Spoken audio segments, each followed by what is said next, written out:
लेके चल रहा था आज से 400 वर्ष पूर्व के इतिहास में।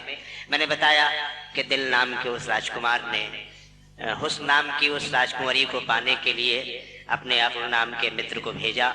वो हिम्मत नाम की पहाड़ी पर गया, सब्र नाम के बुजुर्ग से मिला, दुआ नाम के उनके एक दोस्त से मुलाकात की, अदा नाम के एक चुलबुले साथी को साथ में लेके गया था। जब हुस्न की शहजादी से मुलाकात का वक्त करीब आ रहा था तो उस शहजादे ने ये इच्छा जाहिर की, ये तमन्ना जाहिर की कि हम सब्र व इस्तिकामत नाम के इस बुजुर्ग से मुलाकात भी कर लें। वक्त तय हुआ, शाम का झुटपुटा था, नदी के किनारे आश्रम बना हुआ था, झरना बह रहा था, परिंदे वापस आ रहे थे। आहिस्ता आहिस्ता झरने की आवाज़ का शोर संगीत का शोर बनता जा रहा था। वो बुजुर्ग के आश्रम की ड्योढ़ी पे पहुंचा। पहुंचने के बाद उसने वहां सजदा किया और इंतज़ार में खड़ा हो गया कि वो बुजुर्ग, वो रूहानी बुजुर्ग, वो महापुरुष बाहर निकले तो उनके दर्शन किए जाएं। अचानक उसे लगा कि आश्रम के भीतरी भाग में कोई मंद मंद सुरों में कोई सुंदर सा गीत, श्रृंगार का गीत गा रहा है। ये खड़ा रहा, बहुत देर तक प्रतीक्षा करता रहा। अचानक बड़ी तेजस्वी और ओजस्वी मुद्रा में वो महापुरुष बाहर आए। इसने चरण वंदन किया और माथा टेकने के बाद कहा, आदराधिष्ठान महापुरुष, कृपया ये बताएं कि ये आप जो गीत सौंदर्य का पढ़ रहे थे, श्रृंगार का गीत पढ़ रहे थे, इससे आपको क्या लेना देना? आप तो सब कुछ त्याग के आए हैं, आप तो संसारिकता से अलग हो के आए हैं। उन्होंने एक बड़े स्नेहिल तबस्सुम के साथ, एक बड़ी प्यार भरी मुस्कुराहट के साथ कहा कि ये रचना मैं अक्सर इसलिए गुनगुनाता रहता हूँ कि इस रचना का संबंध, इस गीत का संबंध श्रृंगार के सबसे सुंदर गीतकार और सबसे अच्छे गीतकार चंद्रमोहन पांडे जी से है। अकथ अज्ञात, अकथ अज्ञात, पीड़ा से भरा मन छटपटाता है।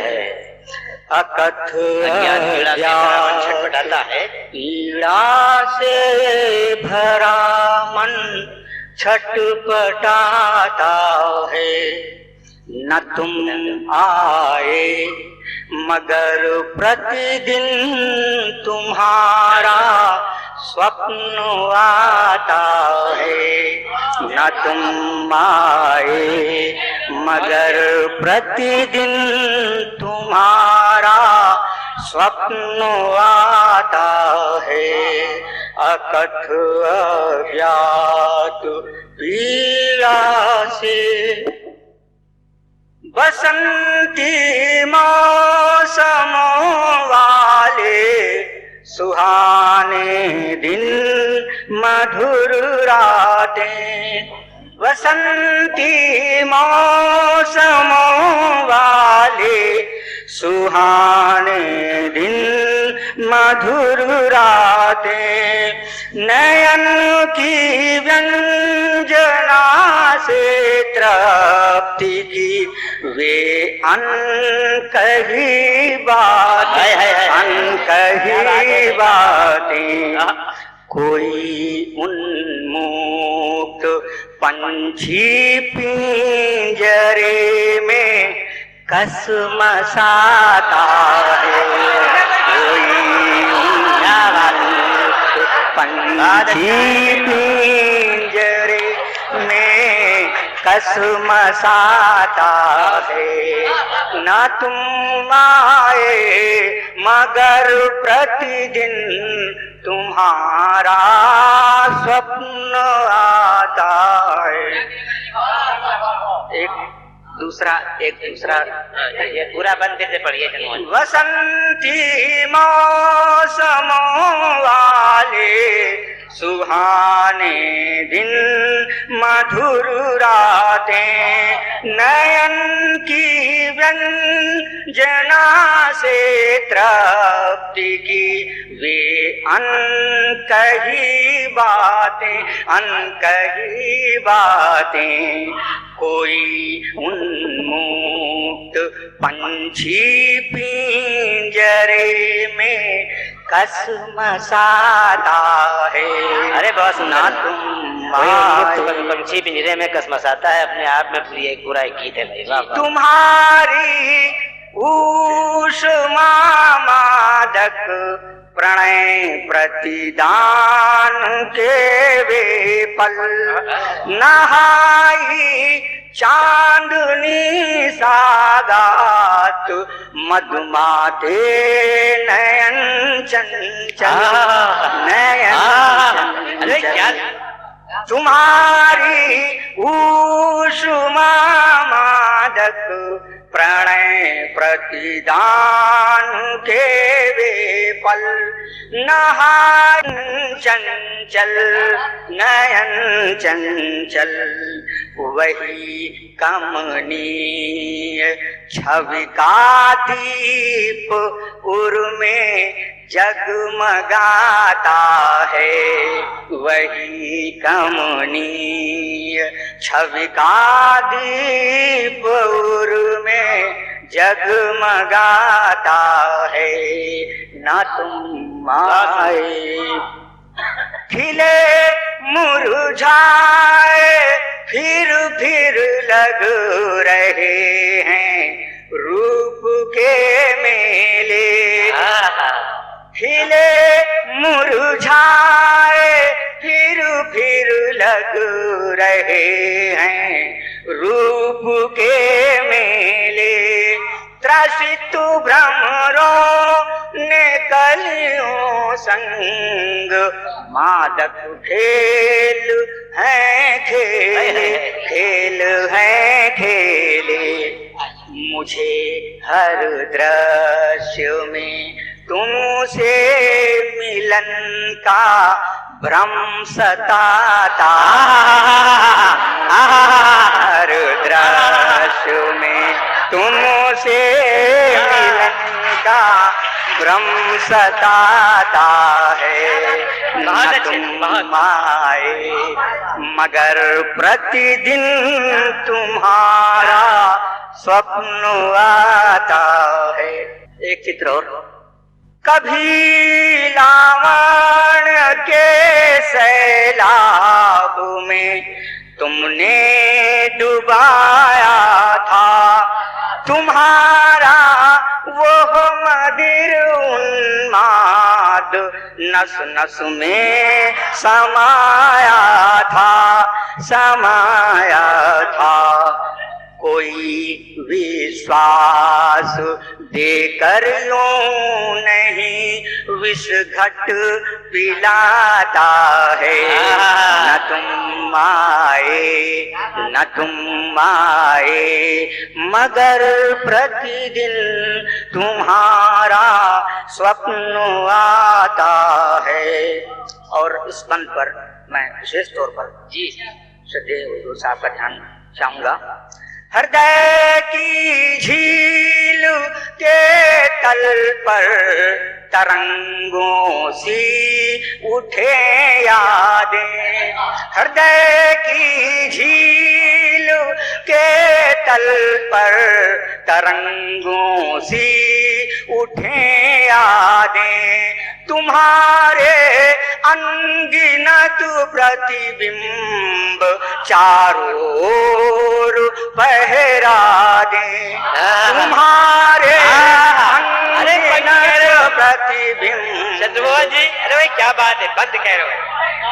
एक एक पंच। हृदय की झील के तल पर तरंगों सी उठे यादें।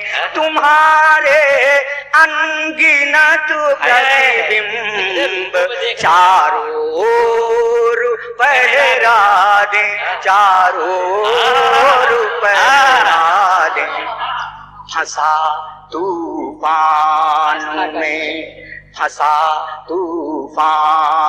में जलयान सा मन डगमगाता है। एक एक पंक्ति बोल रही भाई में जलयान सा मन डगमगाता है। न तुम आए मगर प्रतिदिन तुम्हारा स्वप्न आता है। तुम्हारे स्नेह का अमृत न पीता तो भला होता, न तो ये वेदना होती, न जीवन भार सा ढोता, भार सा ढोता। जिन्हें तट मिल गया उनको भला कोई डुबाता है। न तुम आए। और अंतिम दो पद इस गीत के जी। कभी मुरझा न पाएगा, कभी मुरझा न पाएगा, तुम्हारे स्नेह का शतदल कभी मुरझा न पाएगा। तुम्हारे स्नेह का शतदल हमारी टूटती हर आस को देता नया संबल, नया बहुत अच्छे, बहुत कभी मुरझा न पाएगा, तुम्हारे स्नेह का शतदल हमारी टूटती हर आस को देगा नया संबल, नया संबल। मेरा हर गीत तेरे नाम को ही गुनगुनाता है।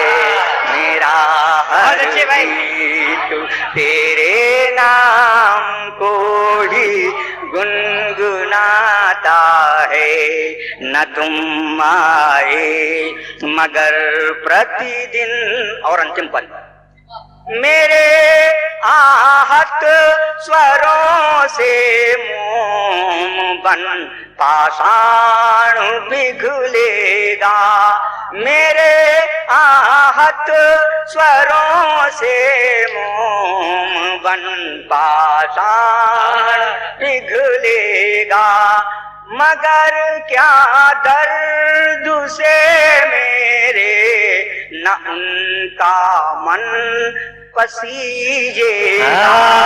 मगर क्या दर्द से मेरे न उनका मन पसीजेगा, मन पसीजेगा।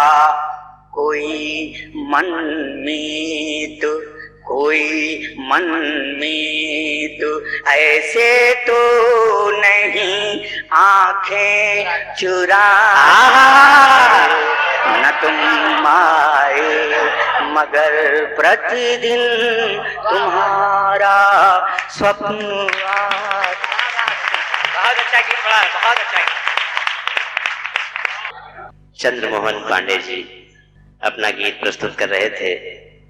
मैं जो कुछ महसूस कर रहा था उस संदर्भ में आपसे ये बता दूं कि चंद्रमोहन पांडे जी का ये गीत नहीं था।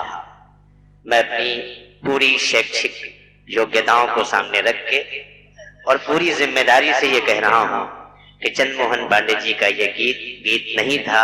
चाहे आप इस गोष्ठी में इसे सुने, चाहे मेरे इस विचार को समाचार पत्रों के माध्यम से प्रचारित करें, मैं फिर कह रहा हूं कि चंद्रमोहन पांडे जी का यह गीत नहीं था बल्कि एक खंड काव्य था। एक ही समय में इस गीत के माध्यम से जो लगा वो ये था कि चंद्रमोहन पांडे जी ने गीत नहीं रचा है बल्कि खजुराहो, अजंता, एलोरा से लेके विंध्याचल की यात्रा कराई है और महसूस ये हुआ कि मादक भ्रमर के मादक कृत्यों को कली के साथ देखते हुए अंत में ये गीत किसी के चरणों में अर्पित हो जाना लग रहा था कि कामदेव की समस्त क्रीड़ाओं को सामने रखा गया है और अंतिम पंक्तियों में ये गीत ब्रह्मा को समर्पित कर दिया गया। बहुत सुंदर गीत, बहुत अच्छा गीत, बहुत बहुत बधाई, बहुत बहुत। मुझे ऐसा लग रहा है कि विल्हण और कालिदास ने जो कुछ भी नायिका भेद के माध्यम से संस्कृत में लिखा है वो धीरे धीरे हिंदी साहित्य में ढलता जा रहा है और चंद्रमोहन पांडे जी उसकी एक महत्वपूर्ण कड़ी हैं।